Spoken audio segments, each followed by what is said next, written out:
Halo adik-adik, kembali lagi di channel Sibelka, Simple Belajar Matematika. Nah, pada video kali ini kita akan membahas materi tentang kesebangunan. Jadi materinya ada dua sebenarnya, kesebangunan dan kekongruenan. Namun pada video kali ini kita mengkhusus ke kesebangunan ya. Nah, adik-adik kita mulai saja. Kesebangunan itu kata dasarnya adalah sebangun, yang artinya secara umum itu artinya bentuknya sama tapi ukurannya berbeda. Ketika kita mau melihat apakah bangun datar itu sebangun atau tidak, kalian atau adik-adik lihat dulu bentuknya. Lihat bentuknya. Kak berikan contoh ini. Ini segitiga kan? Ini segitiga. Secara kasat mata kita bisa lihat bahwa segitiga ini memiliki bentuk yang sama namun ukurannya berbeda.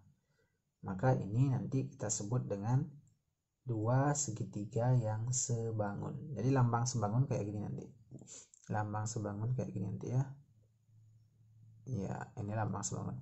Kalau nanti adik-adik melihat lambang ini di penulisan soal atau matematika, berarti ini artinya sebangun ya.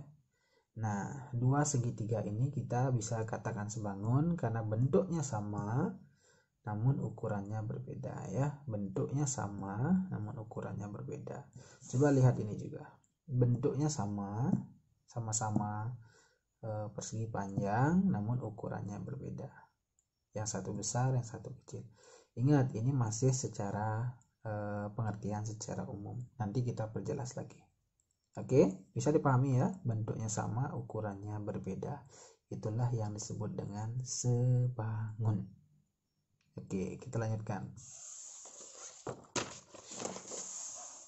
Nah, syarat dua bangun datar dikatakan sebangun. Jadi, ketika ada bangun datar atau dua bangun datar, apakah dia sebangun atau tidak? Ini syaratnya, harus memenuhi ini, baru bisa dikatakan sebangun.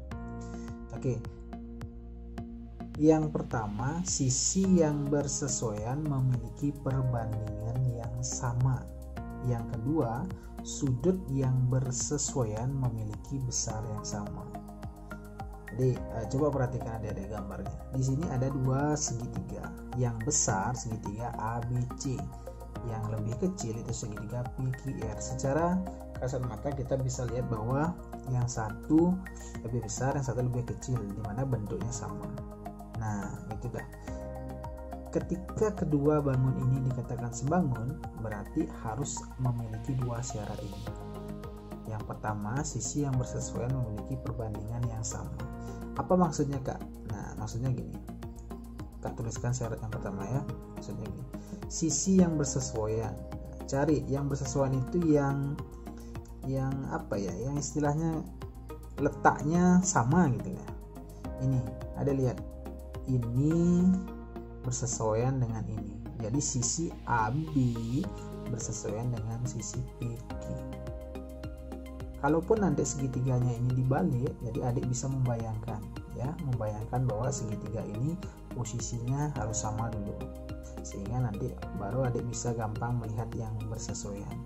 Jadi di bawah dengan di bawah gitu. Yang berdiri dengan yang berdiri, yang miring dengan yang miring kayak gitu. Namanya bersesuaian. Jadi AB, sisi AB ya. Jadi sisi AB kita bandingkan dengan sisi PQ, ya kan, sama-sama di bawah, itu harus sama hasilnya dengan sisi AC, sama-sama berdiri sekarang, itu dibandingkan dengan PQ.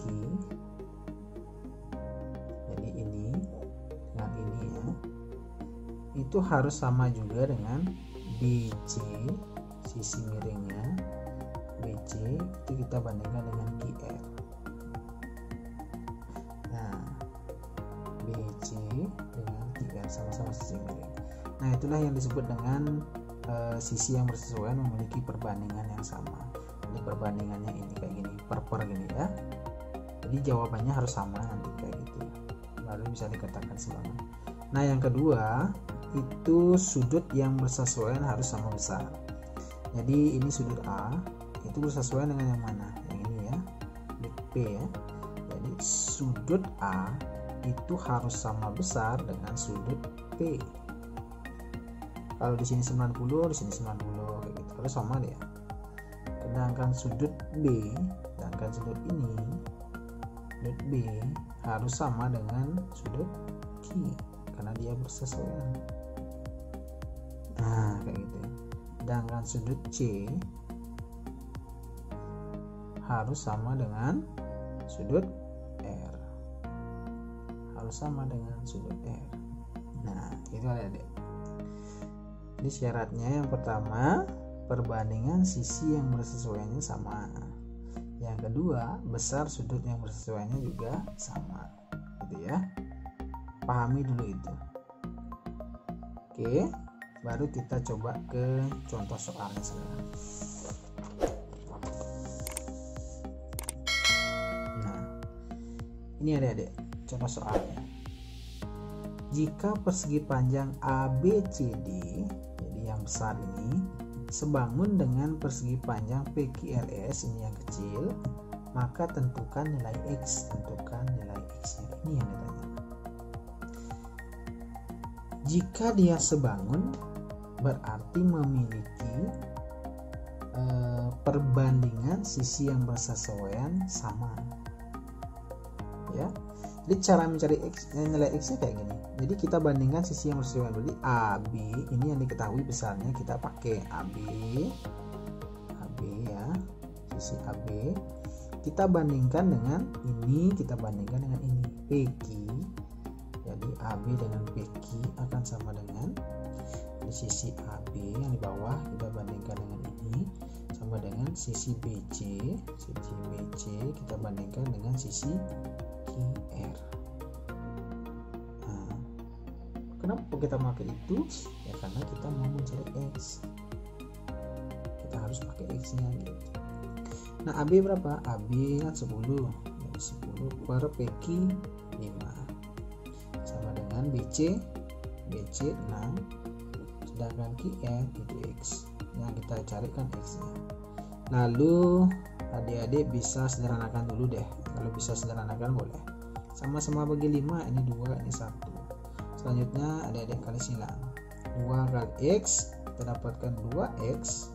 1 kali 6 kita dapatkan 6. Maka X sama dengan 6 bagi ini, bagi 2. Maka X sama dengan 3. Nah, selesai. Itulah nilai X-nya 3 ya. So adik-adik, kita menggunakan perbandingan sisi yang bersesuaian sama. Ke soal nomor 2. Segitiga ABC sebangun dengan segitiga PQR. Jadi yang besar sebangun dengan yang kecil. Tentukan besar sudut B dan sudut R. Yang pertama ditanya ini, B besarnya berapa? Syarat kedua tadi kan sudut yang bersesuaian besarnya sama kan? Jadi lihat, sudut B bersesuaian dengan yang mana di sini? Bersesuaian dengan Q. Berarti sudut B itu besarnya sama dengan sudut Q kan? Maka sudut B berapa? Sudut B 60 derajat. Di sini 60 derajat berarti. Oke, karena itu diajak bersesuaian. Nah, di sini kan tidak diketahui sebenarnya. Nah, sekarang dimintanya sudut R berapa? Nah, sudut R yang ini. Sudut R bersesuaian dengan yang mana? Kan bersesuaian dengan yang ini. Ini. Maka sudut R harus sama dengan sudut C. Maka sudut R berapa? 30 derajat. Selesai. Oke, itu aja. Simpel kan? Iya, simpel. Nah, adik-adik, pada kesebangunan ini ada beberapa rumus yang harus adik-adik pahami. Silahkan di pause video ini dan dicatat rumusnya ya. Dengan kondisi segitiga pada gambarnya kayak gini. Ini segitiga ABC yang gede ini, segitiga ABC itu sebangun dengan segitiga ADE yang kecil di puncaknya ini. Jadi ada dua segitiga yang sebangun diletakkan kayak gini, maka memiliki rumus kayak gini. Diingat rumusnya. Nah, kakak punya cara nih menghafalkan rumusnya. agar adik-adik nanti gampang mengingat rumusnya. Caranya kayak gini deh. Silahkan di pause, dicatat rumusnya ya. Caranya kayak gini. Dari atas ini kita bergerak dari atas ini ya. Dari atas di sebelah kiri, sebelah kanan, dari tengah. Caranya gini. AD, jadi atas dibagi semua, jadi AD bagi AB, AD bagi AB harus sama dengan AI bagi AC, AI bagi AC, gitu ya. Jadi atas bagi semua sama dengan atas bagi semua, jadi yang di kiri sama dengan yang di kanan, gitu ya. Habis itu atas bagi bawah, jadi DE bagi EC, gitu. Itu cara mengingat rumusnya jika kondisi atau gambar segitiganya kayak gini. Ini ya. Terus rumus yang di bawahnya gimana kak? Ya kalau rumus yang di bawahnya nggak menggunakan yang di tengah, cukup menggunakan yang di pinggir-pinggir aja. Cara ngapalinnya AD DB, jadi AD bagi DB, jadi AD DB, jadi atas bagi bawah, atas bagi bawah, gitu aja. AI bagi EC, AI bagi EC. Oke, cara ngingat rumusnya kayak gitu. Kalau kakak sih gitu caranya, jadi berpola. Jadi sehingga kakak nggak perlu ngapalin gini, AD AB sama dengan AC per AE per AC, nggak perlu gitu. Kenapa nggak perlu gitu? Karena ketika nanti ABC-nya ini diubah menjadi PQRS gitu misalkan, KLMN, bingung kan ngapalinnya. Maka dari itu ingatlah pola kayak gini. Cara ingatnya kayak gini, berpola ya. AD AB, AE AC, DE BC, sama dengan aja. Oke, simpel kan? Cara menggunakan rumusnya gimana? Nanti kita akan coba cara menggunakan rumusnya. Sekarang cara mengingat rumusnya dulu. Catat ya, itu caranya. Oke, ini rumus yang pertama. Nah adik-adik, ini rumus yang kedua. Posisi segitiganya kayak gini ya. Jadi ada segitiga yang besar ABC. ABC ini segitiga siku-siku ya, ini khusus segitiga siku-siku, itu sebangun dengan segitiga BCD ya, sebangun juga dengan segitiga BDA ya, kayak gitu ya. Nah ingat, kalau posisi segitiganya kayak itu, jadi rumusnya ada 3 kayak gini, 1, 2, 3. Cara mengingatnya, nah ini kembali kak punya polanya. Cara mengingatnya gimana? Ada polanya nih. Rumus yang pertama BC kan, berarti kalau ditanya nanti yang di bawah sini, ini BC ya, BC sama dengan dari sini, dari B ke C bergerak, BC sama dengan akar, isi akar, habis itu CD kali CA gitu. BC sama dengan akar CD kali CA, BC sama dengan CD kali CA, isi akar ya, dari sini ke sini sama dengan ini kali itu gitu ya. Terus yang kedua BA, kebalikannya putarannya. Tadi kan muternya ke situ tuh, sekarang muternya ke sini. BA sama dengan akar AD kali AC. BA AD kali AC. Nah, gitu. Ingat isi akar ya. Sedangkan yang terakhir BD yang di tengah-tengah berarti ini. Kalau ini yang di tengah yang ditanya, BD sama dengan akar, dia belah 2 aja. DC kali DA, ini yang di tengah ditanya, ini kali ini. Oke, kita ulangi. BC ini itu, BA ini itu, BD ini itu. Nah itu polanya, silahkan diingat, di pause, dicatat rumusnya, diingat polanya kayak gitu. Oke, itu rumus yang kedua.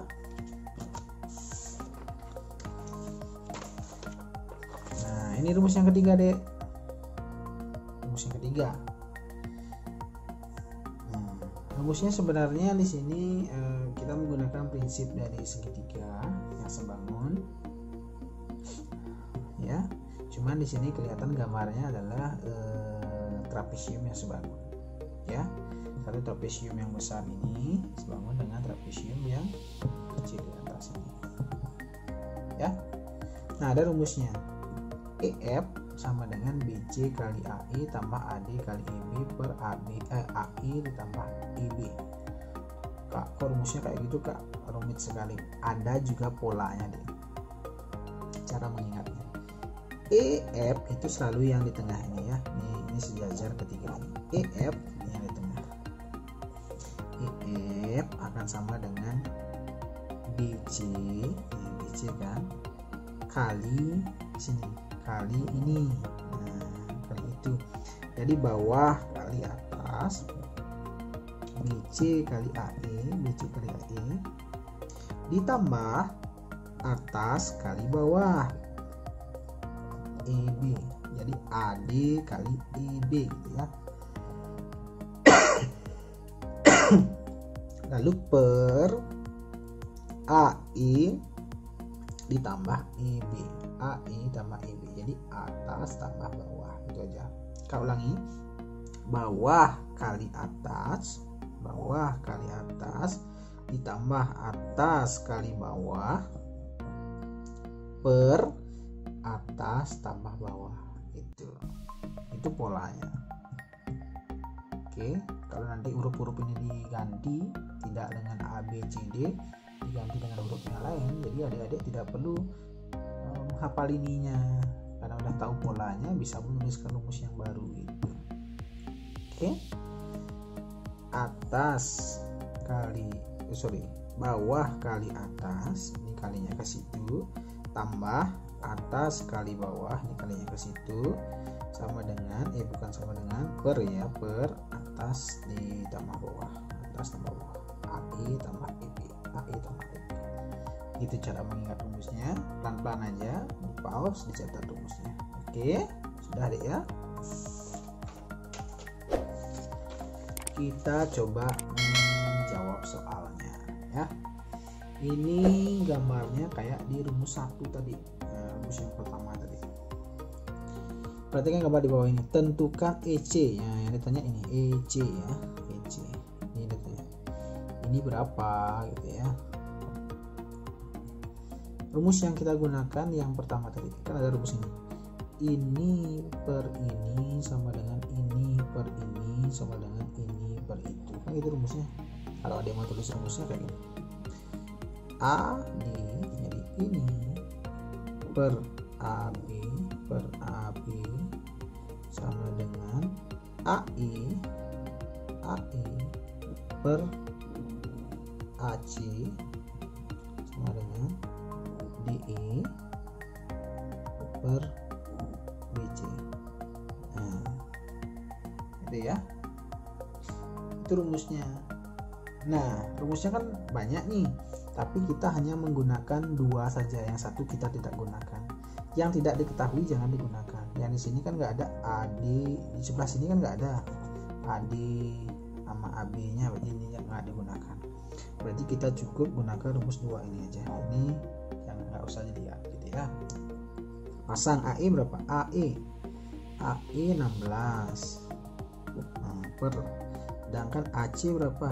AC nggak tahu kan, sedangkan kan ditanya EC, nanti ini ditanya, sedang AC nya dulu cari gitu ya. AC sama dengan DE ini 12, BC 21 ya. Sederhanakan deh, boleh disederhanakan, sama-sama bagi 3, ini kan dapat 4 nih, ini dapat berapa? Dapat 7 kan. Ini boleh sederhanakan dengan ini, atas dengan atas, bagi 4 dapat 1, bagi 4 dapat 4 kan, kali silang, AC kali 1 kan AC, sedangkan 4 kali 7 kali silang ya, AC kali 1 AC, 4 kali 7 28. Oke, AC nya 28 deh, ini yang 28, yang kan yang ditanya ini, berarti EC sama dengan, ditanya kan ini kan, tinggal adik kurangi ini dikurangi ini kan, jadi seluruhnya itu kan 28, sedangkan ditanya sebagian ini aja, berarti 28 dikurangi ini, jadi 28 dikurangi kurangi dengan ini 16. Berapa 28 kurang 16? 12 ya. Nah gitu aja. Jadi EC nya 12. Selesai. Oke, simpel kan? Simpel sekali. Kita ke soal nomor 2 deh.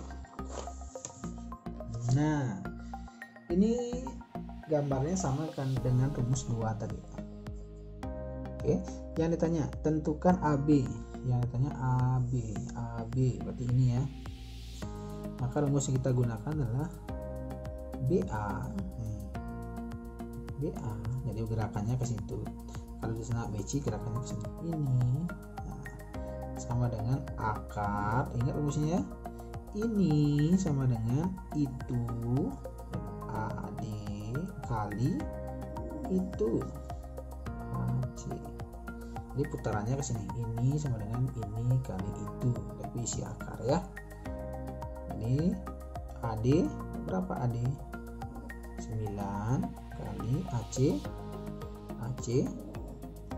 AC itu dari sini sampai sini deh. Jadi AC itu tinggal adik tambahkan ini dengan ini. DC 16, AD 9, sedangkan AC jadi totalnya kan 9 tambah 16 25 ya. 9 kali 25 itu 225. Jadi akar 225 sama dengan 15. Nah itu ya. Jadi BA nya atau AB nya adalah 15. Jadi ini panjangnya 15. Oke, itu rumus yang kedua. Paham deh? Oke. Sekarang kita akan menggunakan rumus yang ketiga. Lihat gambarnya. Kemarin sama dengan rumus yang ketiga tadi ya. Nah, yang ditanya X di sini yang ditanya, ini yang ditanya. Tapi rumus yang ada kan rumus yang di tengah ini. Jadi kalau nulis rumusnya gini, EF jadi yang tengah sama dengan gitu. Ingat yang di bawah kalikan dengan atas. Jadi BC kalikan dengan BC kalikan dengan atas berarti AE ditambah atas AD kalikan dengan bawah. Ini kalikan ke sini bawah EB per atas AE ditambah bawah EB. Nah gitu.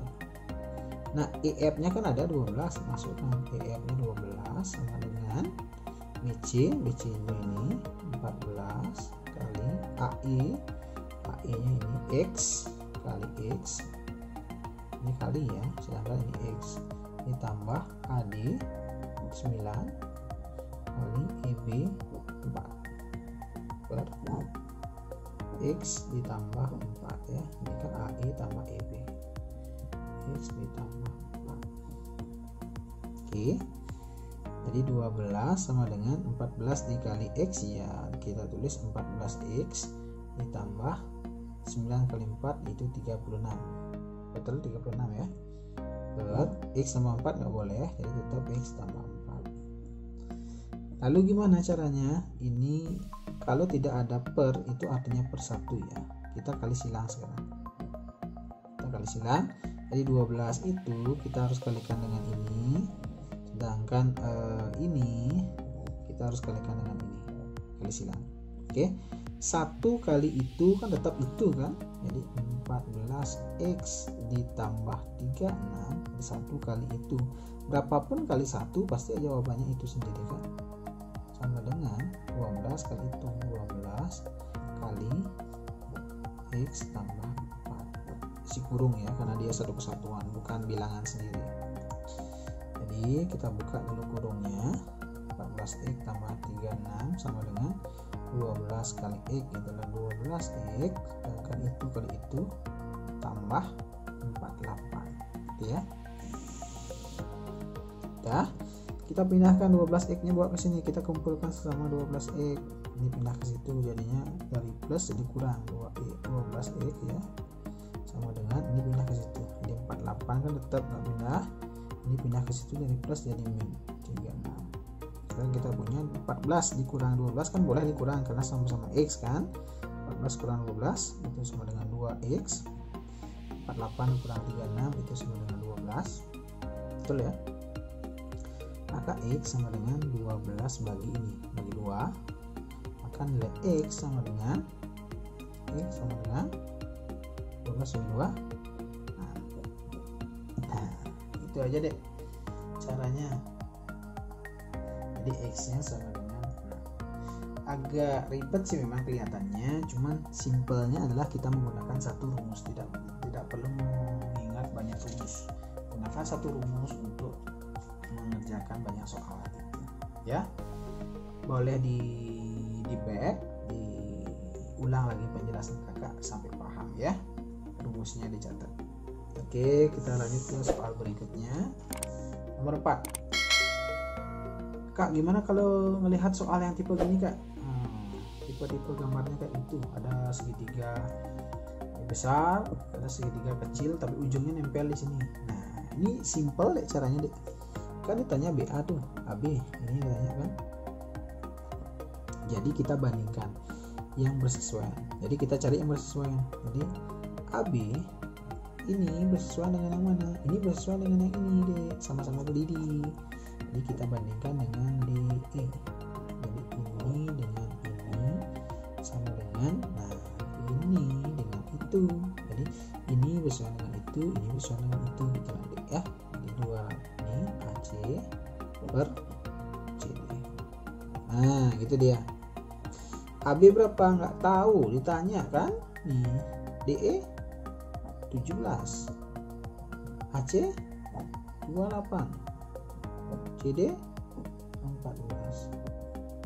Kak, ini boleh sederhanakan kak? Iya boleh, sama-sama bagi 14 lagi. Ini bagi 14 dapat 2 kan, bagi 14 dapat 1. Lalu kali silang, AB kali 1 ya tetap AB. Terus 17 kali 2 34. Ditanya AB kan? Ini AB 34. Selesai. Simpel kan? Iya, simpel sekali nih. Oke, bisa ya? Bisa, pokoknya cari yang bersesuaian. Cepat deh jawabannya. Oke, kita lanjut ke soal yang terakhir deh. Ini soal cerita. Panjang bayangan sebuah menara 15 meter. Nah, ini menara. Ini menara misalkan ya. Bayangannya 15 meter. Ini bayangannya. Misalkan mataharinya di sini. Ini menara, ini bayangannya. Pada saat yang sama sebuah tiang pancang memiliki bayangan 3 meter. Ini tiang pancangnya, bayangannya di sini 3 meter. Jika tinggi tiang pancang 7 meter, nah, tinggi tiang pancang ada nih 7 meter. Maka tinggi menara berapa? Nah, tinggi menara berapa? T. Gimana caranya menjawab itu? Sama kayak tadi deh, kita cari sisi yang bersesuaian, kita bandingin. Ini kan konsepnya kesebangunan. Jadi nih T kita bandingin dengan ini 7 sama dengan ini 15 kita bandingin dengan 3. Jadi intinya gini, tinggi kita bandingin dengan tinggi, bayangan kita bandingin dengan bayangan gitu. Ini dengan ini dengan ini, gitu aja simpel. Sederhanakan, bagi 5 berapa? Tinggi dengan tinggi, bayangan ya. Bagi 5 berapa? 3. Bagi 3 berapa? 5 ya. Bagi 3 ini 5, ini bagi 3 1. Kali silang, T kali 1 ya T.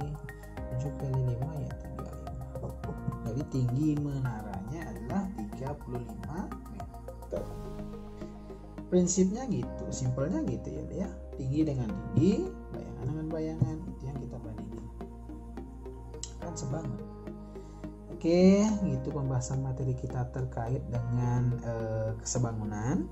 Jadi mudah-mudahan adik bisa memahami tadi rumus 1, 2, 3 itu diingat ya. Ada pola mengingat rumus, silakan diikuti polanya kakak agar adik-adik gampang mengingat rumusnya. Oke, pertemuan berikutnya kita akan membahas tentang kekongruenan. Jadi mudah-mudahan adik kita lanjut ke kekongruenan, adik-adik juga bisa memahaminya. Oke, yang belum subscribe silahkan di subscribe dulu, yang masih belum paham silahkan ditanyakan di kolom komentar. Jangan lupa like juga ya, dan share ke teman yang lain juga. Oke adik-adik, sampai ketemu di video si Belka berikutnya. Dadah.